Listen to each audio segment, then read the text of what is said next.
welcome back to another episode of Flipping the Barrel, a podcast where we interview leaders in the energy space to uncover and find out more about their career and life journeys. Today, we have the pleasure of interviewing Lori Blong.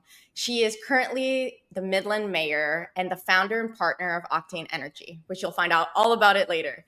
She started her career as a high school teacher and studied psychology at Hardin-Simmons University. She has had a wild career path, and wait until you kind of hear her story of how it started and all of the things that happened for her to get to where she is today. We can't wait to dive deep into her story. So Lori, first of all, thank you for saying yes on LinkedIn, for agreeing to come on this podcast and to share a little bit of your story with us. Thanks for having me. I'm excited to be here with you and to talk a little bit about my story.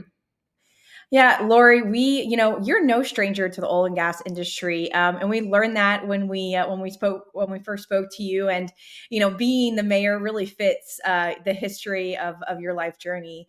So I'd like to kind of start at the very beginning. You were born and raised in Midland, which is the largest oil and gas town, as we all know it.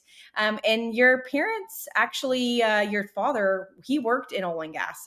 He was a chemical engineer, and he worked for Henry Engineering, a consulting firm that eventually turns into Fasken Oil and Ranch, which, as we know that today, is one of the largest independent operators in the Permian.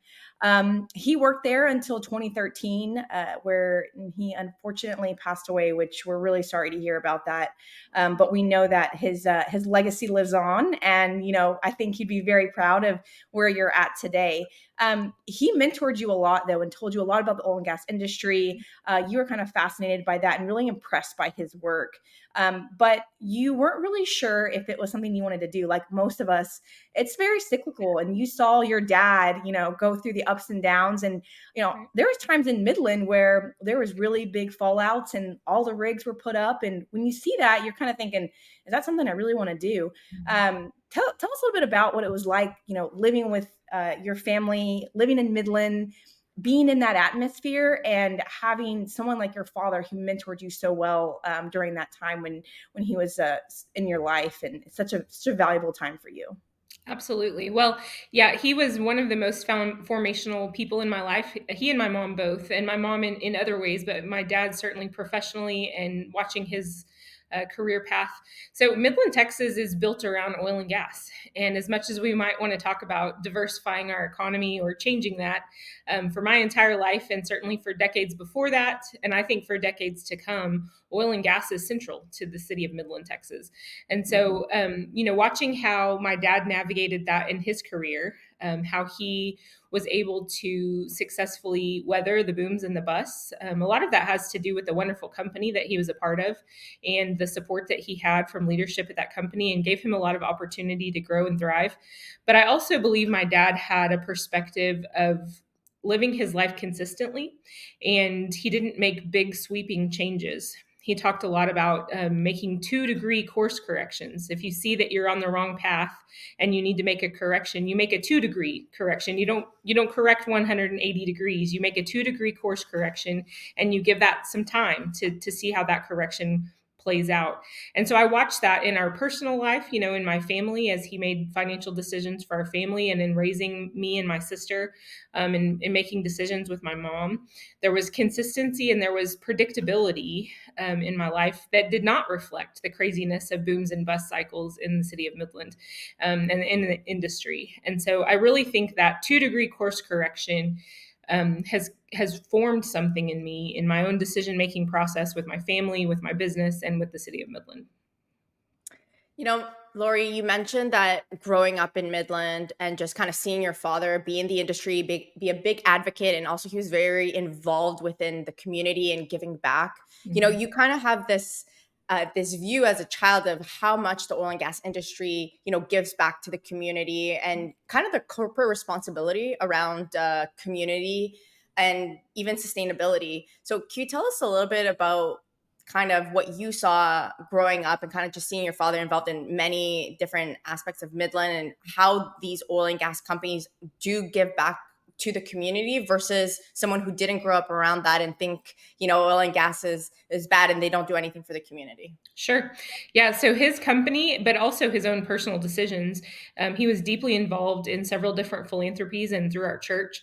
And so it was a part of my family's culture. within the household that I grew up in, that we would be volunteers, that we would be contributors to the community where we lived. It was important to both my dad and my mom. And so my dad served on the board of Habitat for Humanity, and he served on the board of the Permian Basin Petroleum Association. He was deeply involved towards the end of his career in going to Austin and to Santa Fe, and then also to DC to talk about oil and gas issues and to make sure that legislature really understood oil and gas issues as they impact our communities. And so this concept of being a responsible citizen inside the oil and gas community really it paved a way for me to see myself as a responsible citizen inside the oil and gas community and inside the city of Midland. I believe that there are a lot of folks in our industry who have been participating and giving back. We're producing oil in the Permian close to our home. This is where I live. This is where I'm raising my family. No one cares more about the safety of water or the safety of our air quality than I do, because this is where my family is being raised. And so this is not an abstract concept for me or for my father in his time here. We are advocating for good practices, but also for the efficient and economic production of oil and gas, because the world needs it. And so it's living in that tension of producing something that the world needs, but advocating for its safe and efficient production. And that's really the sweet spot where I feel like he lived his life. And it's one of the things that I really want to advocate for in my own career. I really like that you mentioned the part about I live here in this community with all this going on. And it's like, don't you think that I would want it to be safe and correct and right? And like, I don't want my water to be spoiled. Like, and I love that you mentioned that, because it's another part of like humanizing what we do. Like, we're living in it too. We're not like, immune to what goes on. And so we're very much, it's very much important to us to make sure it's done right and it's safe and effective and it helps the world. So I'm just really glad that you talked about that. And you mentioned about your father and giving. And I have seen, especially from my experience, that people who grow up in a family where maybe their parents work for a nonprofit or they have a nonprofit, they tend to want to give too. And that's like your ambition. And that was no different for you. You had this passion that like, hey, I might want to work for a ministry or maybe a nonprofit. And then you ended up getting married, and that, as it usually does, takes us on another path, right? Yeah. And so when you got married, you ended up following your husband, and you decided that where y'all were at was like El Paso, Texas, and I'd be a high school teacher. But you found that although you were really happy you got married, you were happy that you went, you weren't feeling like you were following up to what you really wanted to do, which that passion and that drive to work for this nonprofit. Tell us a little bit about that experience. And for those who are looking back on their journey and those are starting their journey, how do you, change that career path when maybe you feel like, man, maybe I made the wrong choice and I want to go back to what I'm passionate about? Yeah, absolutely.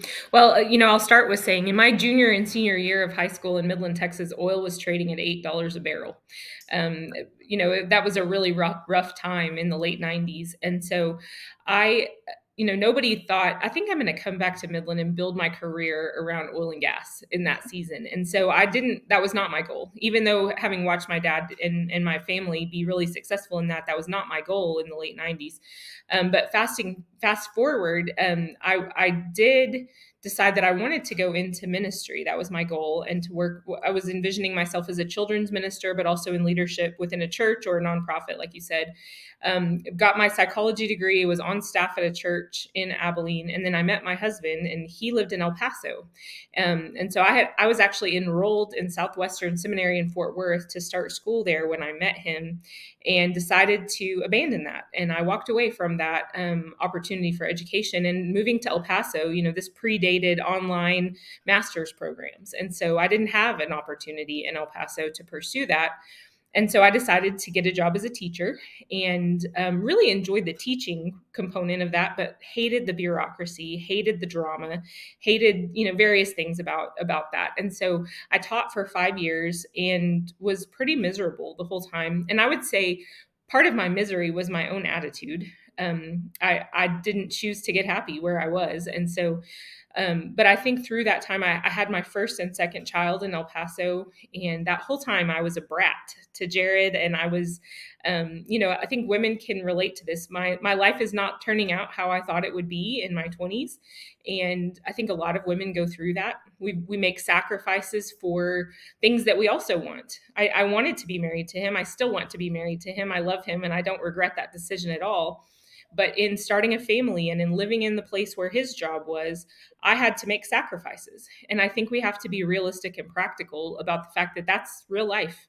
And so, one of the things that really changed in me was my attitude. My circumstances did not change quickly, but my attitude changed. And I chose over the period of several years to really get happy where I was and to figure out what changes I needed to make in myself, in my own capacity, in my own education, to be able to move forward in the things that I wanted.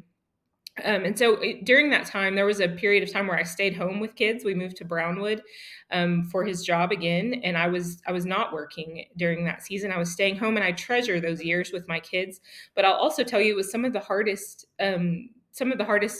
Part of my life, the hardest years of my life, to be home and to feel somewhat isolated and, as if my grown-up words were never going to come back. I was always going to be watching kid shows and things like that. But I think that I was really learning things through that season about what it is to be faithful through the hard times and to contribute in a family and to do what was needed for these kids and for this man that I loved. And so fast forward again to 2013, we had moved back to Midland, and my dad was very sick. He ended up passing away that year. And that was an inflection point for me. I had my third baby by then, and I was still staying home. But my husband and I started a company that year, and there was just so many things that changed in 2013 for me. And the primary thing that I really believe I learned through that was that I get to choose if I'm going to have joy in my circumstances and find solutions, or if I'm just going to sit there and be miserable. And I chose to find joy, and I chose to make some changes that really have brought me to where I am right now. Wow, Lori, just even rehearing it again, I kind of get all the emotions, kind of like the first time that you shared this with us, because it sounds, almost like better now that all of it is kind of in the rear view mirror. But just I'm putting myself kind of even going through all of those challenges and being home with the kids when you know that you have so much more to offer the world and you're ambitious. That's difficult. Having your third child, dealing with postpartum depression, like you mentioned, and even he had was dealing with fair health complications, your father passing away, as well as two of your grandparents, and all at this time. Like, as you were telling us a story, it's just like, how does this get any better, or how do you survive through those difficult moments? That's kind of the main question that came to my mind. And it's how did you stay strong to keep going and putting a happy, smiley face on for your three kids who are looking up to mom and dad? Yeah. So that 2013 is the year that everything you just listed there happened. So I did have my third baby. We started our own company. My dad passed away. We lost grandparents. I had terrible postpartum depression, which I feel like is, even as much as we talk about that more today than we used to, we still are not always providing support for women in those circumstances. And so I think it's important for us to be honest. Women who've walked through that need to say, I was there too, and I worked through that process. But I would say that it was a series of things. Partly it was me choosing to find joy in my circumstances and to decide to be a contributor, not a taker.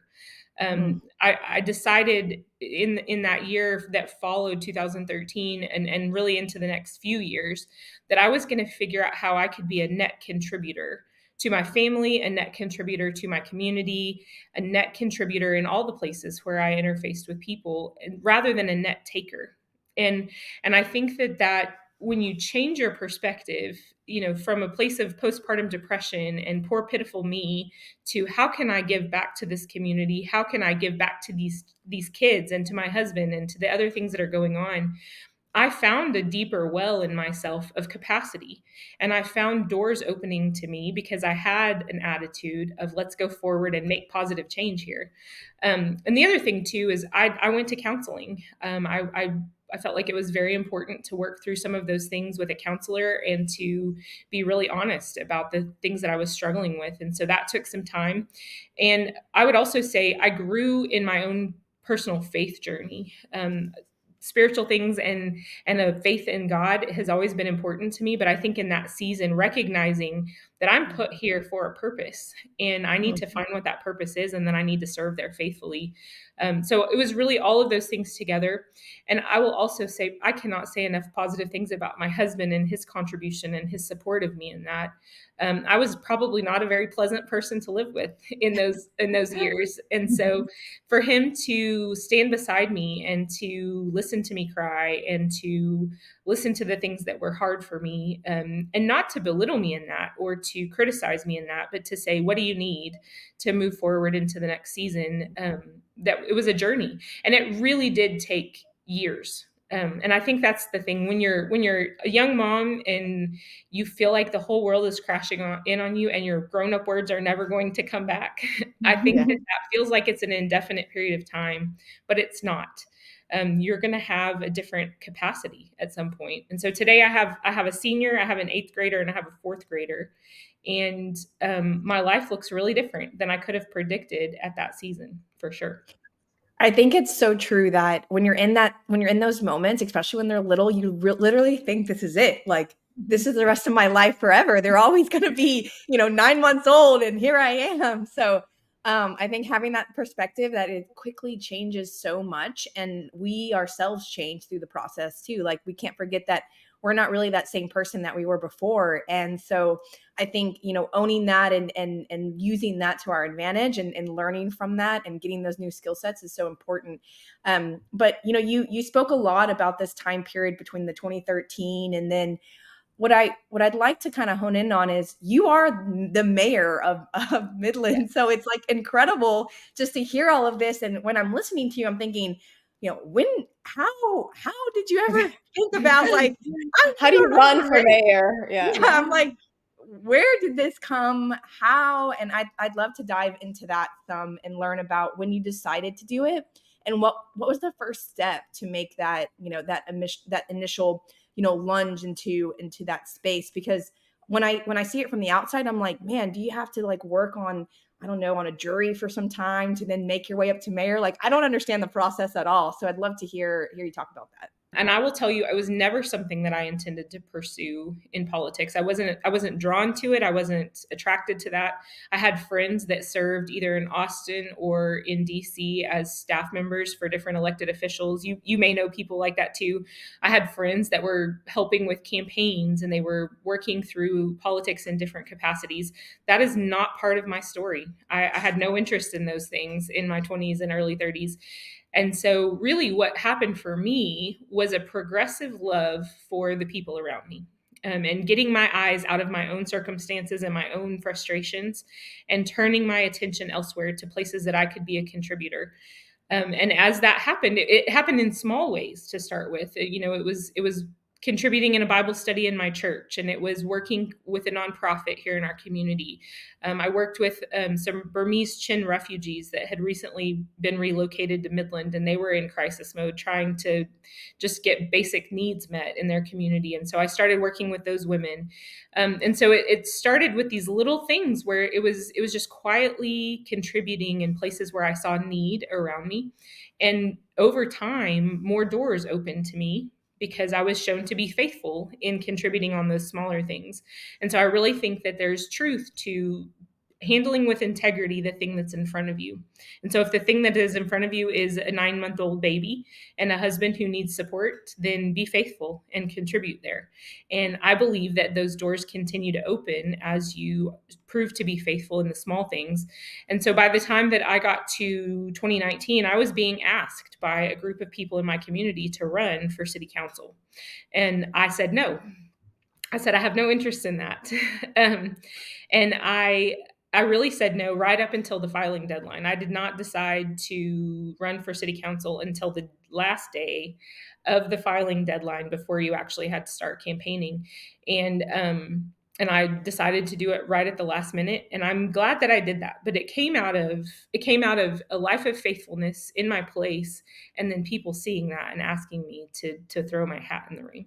And so, going forward from city council, I served there for 3 years. And then at the time that the previous mayor decided he was not going to run for mayor, I felt like it was the next progressive step. I wanted to continue some of the things that he and I had worked on together and that the rest of council had worked on together. I didn't want somebody else to come in and to change the trajectory that we were on. I felt like we had some positive momentum. And so I decided that I would put myself forward and was successfully elected. And so I've just served my first year as mayor in Midland. Well, congratulations. It's such a success story just listening to it because, to your point, it's not the typical profile that's of a Midland mayor that, they studied politics or, their father was a mayor or is in the, government area, et cetera. Yeah. So it's nice to see that truly if this is something that you want and you're after it and you can really achieve almost anything that you want. But tell us a little bit about what it was like to run against maybe older gentlemen that have been there for years, that have family members, that they own half of Midland, maybe, I don't know, Yeah. how was that to like go up there and have to have that confidence of I'm just as good as these guys, and especially maybe people, right, thinking, oh, she doesn't have a politics degree, or I don't know what you need to be a mayor, but I'm sure there's people that are putting other people on pedestals on their background. Yeah, I think that my general approach to my professional career in oil and gas, which really started in 2013 as well, it started really maybe in earnest in 2015, where I was a more integral day-to-day part of our company, not just in the background helping with bookkeeping, but I was really helping to manage things starting in 2015. And oil and gas in many cases, especially then, is a male dominated industry. And we're in operations, so it's even more male dominated. To be in drilling and completions and to be in rooms most of the time where there's only men in the room, and I might be the only female much of the time. And so one of the things that I really decided early on was that I was going to be a strong leader who was female. I was not going to try to mimic something that I was not. And so my femininity, I believe, contributes to the room that I'm in, whether that's in my professional capacity or as a politician. It is not a thing to be left behind. I don't move forward as though I'm masculine. I move forward in femininity. Because I believe that good decisions are made when you have both a male and a female perspective. And that is whether that's in an oil and gas decision-making capacity or in a community decision-making capacity. I bring something to the table that cannot be there if there's not a female voice in the room. And so that's not maybe a traditional feminist perspective where I'm going to elbow my way in here and you will respect me because I said so. I am woman, hear me roar. That has not been my approach. It has been more of I want to be a gracious, female, feminine voice in the rooms that I'm in, but to grow in wisdom and to grow in integrity, to grow in an ability to speak with graciousness in those rooms. Because we are dealing with people in both oil and gas decision making and in politics. There are people around us, and we have a unique capacity for intuition and for compassion and for empathy as women, and with that femininity that we bring to the table, and we should be there to be able to contribute that. In terms of my entrance into some of these male dominated political rooms, I was the only elected female serving on, we have 5 taxing entities. So we have the school district, we have the county, we have the city, we have the hospital district, and we have the college. On those 5 boards, I was the only female serving when I was first elected in 2020. And so, Wow. That is a very strange thing to walk into, but I found great respect and friendship in those places. And I think for the most part, that was because I didn't come in with a chip on my shoulder. I came in saying, hey, we got lots to do. How can I help? How can I put my shoulder to the plow of the job that needs to be done here? Hand me a shovel. We got to get to work together. And I think that created some trust and some friendship in those relationships that really has served me well. And so I wouldn't say that I see my gender as a license to do anything. I don't think I'm uniquely qualified to do something because I am female. I also don't think that I'm restricted from doing something because of that. The way that you placed and put that whole entire statement, I love everything about it. It encompasses everything that Massiel and I believe about what female leadership is, and how we, going into a room, the expectation should be, hey, like, I have a great voice too, but not, hey, let me push myself in here and you need to listen to me because I am the only woman. I'm part of the team. Look at me as part of the team. And that's what you did. And that's why you were so well respected. And I think it's so important in this time where inclusion and diversity, we're at the point now where people understand that women need to have an opportunity. Okay. Well, I think we're there at this point. We as women just need to be ourselves and be authentic and show why we're valuable, and not push people around. And that's what you did. And I think that's why you have so much respect, in not just, in Midland, but obviously everybody that comes to your city, respects you. So on that point, it'd be great to know if somebody is looking to go to Midland, and wants to work there. What kind of advice do you have for them, especially since, and we hear this all the time in oil and gas, oh, I'm going to Midland, and everybody's like, oh God, good luck there, like, there's, it's no trees, it's dry, you're gonna see like dust bunnies everywhere. There's always all this stuff about Midland, but I personally love Midland, and I know Massiel does too. So I'd love to hear your perspective, and for somebody that might be coming to look to work in Midland. Yeah. Well, I do think that we've heard a lot of people over the years, and really having been born and raised here, I'm very familiar. I know more than Yeah. anybody what the shortcomings are of our community. And so, we do have tumbleweeds for real blowing in the streets at certain times. Those are not just Hollywood. Those are actually happening Yeah, in our community. Yeah. So I think that being authentic and sincere about the fact that some of those frustrations are legitimate, but also talking about what we lack in topography and what we lack in trees and grass and water, we make up for in a sense of community, and also in a bold entrepreneurial wildcatter spirit. The term wildcatter was originally used for somebody who's going to go out and try to drill a well in a place that was previously undeveloped, but it is that risk-taking willingness to put my money and my reputation on the line for something that I really believe may come in. This well may come in and it may be stronger than we could have anticipated.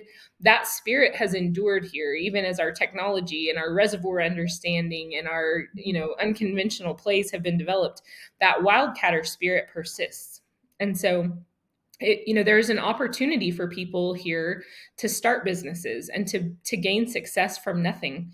And we see people all around our community who have done that. My husband and I have bootstrapped a company literally from our own preliminary minuscule investment that we made from our life savings. We put this thing out there and we said, we're going to work really hard and trust that this is going to work. And it has.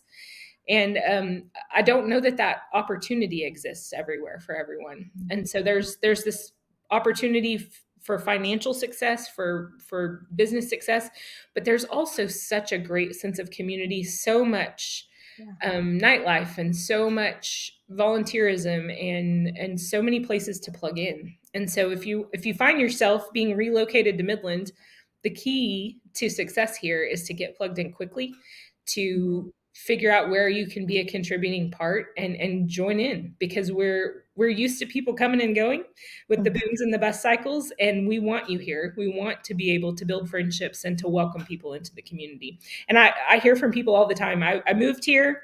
I thought I was going to be here for 2 years with this XYZ oil company, and they were going to transfer me back to Houston, and I didn't want to go. So I quit and I changed jobs, and we're still here. And that story is replicated all over the Permian Basin. So it's a great place to be.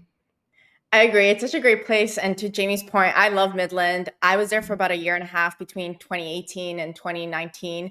And when I first was going to arrive, people just had nothing but negative things to say about it. But when I got there, the sense of community was awesome. I felt like, okay, it was a community really of oil and gas, and something I'm very proud of. So seeing people at HEB with their coveralls on from all sorts of companies, I was like, yeah, like it's cool to wear my uniform here, because everybody else is kind of we're all like living and breathing oil and gas. And so I felt part of the community, but also just all of the young families that were being relocated and, people with young children, et cetera. And so I definitely see that sense of community. And for me, the biggest thing, what I would tell people when they were asking about Midland is, this is where you want to go, make some money, help your family out, like invest something, start a business. That opportunity of what you just mentioned is very hard to replicate. And I do think Midland still has that American dream where you Yeah. could go start a business and it's there. Yeah. And so I love that you mentioned all that. So yeah. Absolutely. And I think too, the concept of the youthfulness of our community, our average age is 33, 34 years old in Midland, Texas. Our largest age demographic is ages 0 to 4. And so we are a young community of really driven, smart people who want to get stuff done. And so we have this opportunity in a unique way right now. And so it's a great place to come and to plug in and to have a lot of opportunity. That's great. Thank you so much, Lori. So what we'd like to end on is your favorite quote. It's from Jill Briscoe, which hopefully I said that correctly. And it is, you go where you're sent, you stay where you're put, and you give what you've got until the job is done. Even if you have to do it scared. Can you tell us about this quote and what it means to you? Because we thought it was very interesting and such a great dynamic quote to end on. Yeah. So this actually comes from something that she said at the IF Gathering several years ago. The IF Gathering is a large women's conference that I attended, and she said this in her speech. And it was something that she said kind of in passing, but it was something that crystallized in my mind and really has shaped a lot of my own personal growth and development. So you go where you're sent. It means to me, you have to be present in the place that you are. You don't wish to be somewhere else. You don't try to move around. Back to my dad's philosophy of making 2-degree course corrections.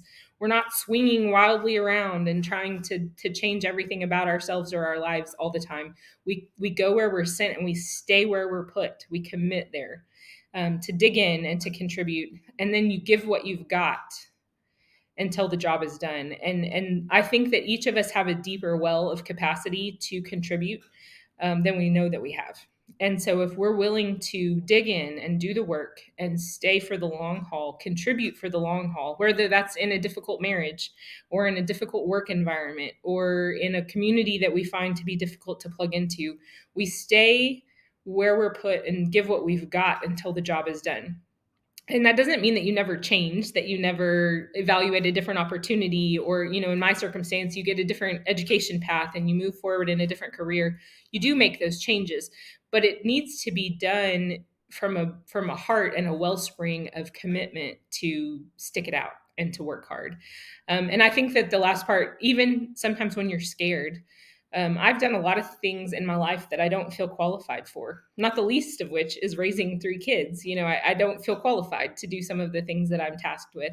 I don't feel qualified in oil and gas sometimes. I don't feel qualified in my role as mayor. And on paper, I might not be qualified for some of those things, but the job is still mine to do. And so I have to step forward. I have to do it when I'm scared. I have to do it with a willingness to listen to other wise advisors. But I think that this philosophy from Jill Briscoe, who was well up in her 80s at the time that she said it, she was looking back on a lifetime of knowing what she was talking about. And I have found that has served me well in my own career and in my own pathway as a mom and as a oil and gas leader and as the mayor of Midland. Thank you so much, Lori. And I think that you always get the best quotes from those who are older, and they're like trying to give you all that wise information of everything they've learned. And so I think that was such a great ending, and it wraps up everything that you've been through in your life from the very beginning, when we heard about your father and then your father passing away and then you having to deal with that, and then your 3 children, to moving with your husband to another place to do a job that maybe wasn't what you were passionate about, to eventually becoming mayor of Midland. It's really an incredible story. And not to mention, y'all started your own business as well. So yeah. We're so proud of you and so proud to have you as the mayor in such a great city. And it was really wonderful to have somebody like yourself on the podcast and sharing a different style of journey, but in a city that's so important to the oil and gas industry. So thank you so much, Lori. Well, thank you very much for having me. And I love what you ladies are doing. I think that your podcast and your efforts in the oil and gas space to communicate authentic stories out to the world, I think it's so important. And I wish you all the success. I'm just excited to see where you guys go from here. Thank you, Lori. And if you like this podcast, please like, subscribe, leave us a comment, leave us a review. We'd love to hear from you. And check out our sister podcast, Energy, if you know, you know. So we'll check you on the next podcast. Thank you.